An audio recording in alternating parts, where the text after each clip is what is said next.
Okay, so how about a Retribution Paladin update for patch 7.2.5, and we're going to have a look at the new Legendaries. So we've got two new Legendaries coming in the patch. Obviously, we're not going to get them as soon as the patch opens. They're Legendaries. We're going to have to wait for random procs, I guess.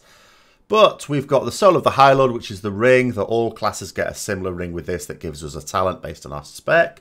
And we've got a new chest called Scarlet Inquisitor's Expurgation, which is the one I'm mostly going to be talking about, but we'll start off with the ring.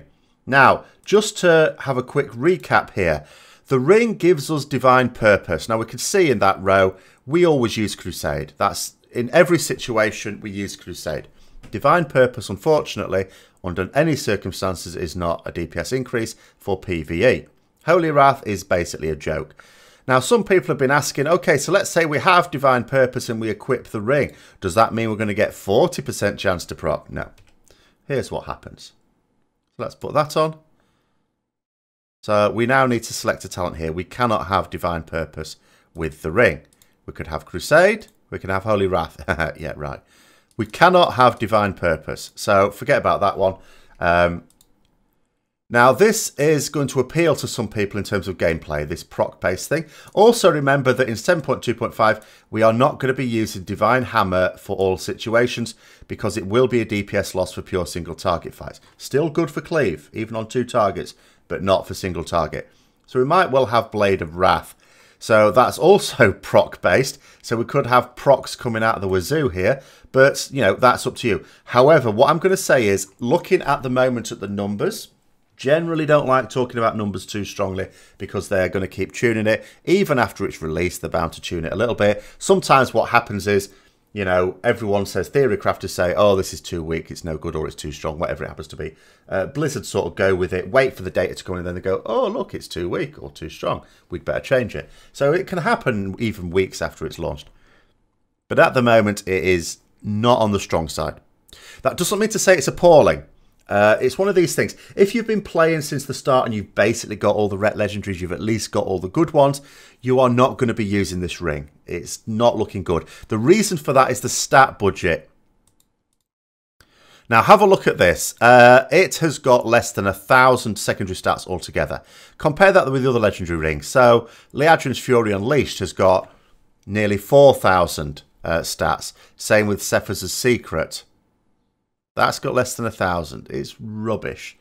And it's that makes it quite weak because we can't just take account of the proc. If the secondary stat budget were to be increased, the view of the senior theory crafters for Ret would be that it would be decent. But at the moment, it's not. So let's forget about that for now. So, the chest. This is a very interesting piece of kit and could easily become our BIS. So if you're sat there thinking at the moment, oh, I've got the belt and I've got the cloak and I've got Liadrin's Fury, I've got my BIS Legendaries. Well, when 7.2.5 comes out, you're going to want this. Shiny.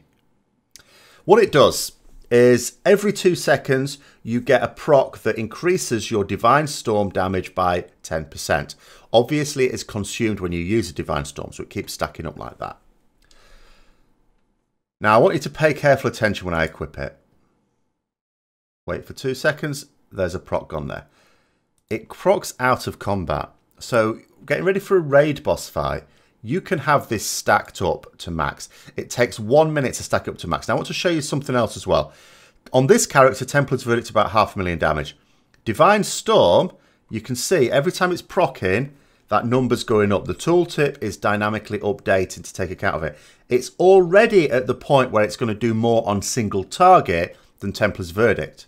Remember, it will get consumed when we use it. So we're not going to spam Divine Storm on a single target, but we let it stack up to a certain point. So we're going to need to track those stacks, and then it becomes worth using even in single target. And it's going up. It's now close to double what the Templar's Verdict's doing, and it's still stacking. It's got 5 more stacks to go. So it's 26, 27, 28, 29. There we go. 1.2 million damage as opposed to the 500,000 damage for that. So even on single target, it's going to do double. Now, here is the issue. So start of the fight, does that mean we go in and we use Divine Storm for our first spender? No. We're going to go in normally. Pop Crusade. And what I'm wanting to do is to wait until I've got my 15 stacks, which I've now got. So now Divine Storm would be my next one. And then it's back to using Templar's Verdict and so on. And what you're going to have to know is at what number of stacks is this going to be better for single target. And that's what you're going to need to track. Now, I don't have any add-ons here, so I'm just buggering about. But that is the idea you're going to do with this. Even on a single target fight, every so often you are going to use Divine Storm because it's going to do more damage. Now, let's think about another type of boss fight. A Beast Lord type of boss fight. This is one where you're essentially on the boss. It's essentially single target. And this is stacking up, all the time stacking up. And then every now and then some adds come in. So you can blast those adds with Divine Storm. And it's going to do a load more damage than a standard Divine Storm. Now it's going to be really crucial in this case, especially if those adds don't come in. Like if there's at least a 1 minute interval, because it takes 1 minute to stack up to the full 30. You're going to want to hit as many of those adds as possible when they come in. So you're going to have to be really clear with positioning to make sure you hit as many as possible. Remember, our Divine Storm goes 20 yards forwards. It's not just in an AoE around us. This could blow the hell up of any like Eye of Gul'dan type adds that are in Tomb of Sargeras. Then you think, okay, so let's say you're in an actual AoE situation. So I'm just going to use Divine Storm as my spender now.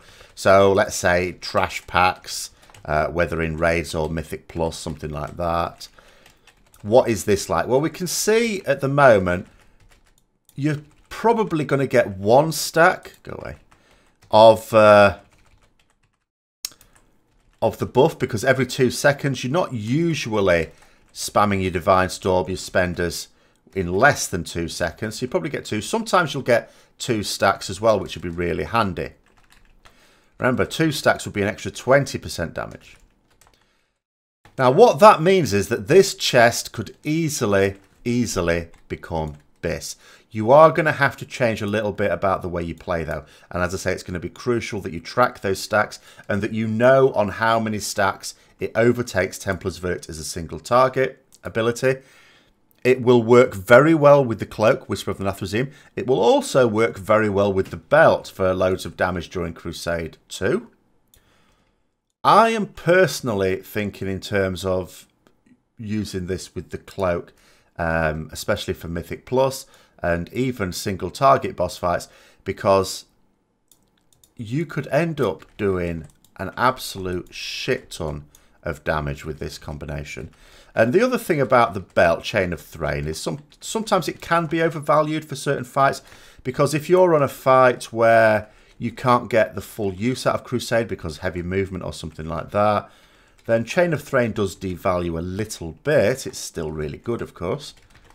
But this chest, remember, is not one that is only useful during Crusade. It's useful at all times. And it's useful on single target as well as AoE. And especially, it's got to be really fascinating how this is going to perform on what is essentially a single target boss fight, but with adds that come in now and then. So anyway, that's just a quick update on the new Legendaries coming for Retribution Paladin. If you've got any questions, throw them down below. Don't forget, there will be a live Ret Q&A coming up before patch 7.2.5 comes out. I'm probably going to wait until Blizzard do their live Q&A on the patch before I do that. But that'll come up usually the weekend before the patch goes live. So keep an eye out for that as well. And I hope you found this interesting. If you did, don't forget to subscribe for further content. Share with other people who may also be interested. And until next time, I'll see you later.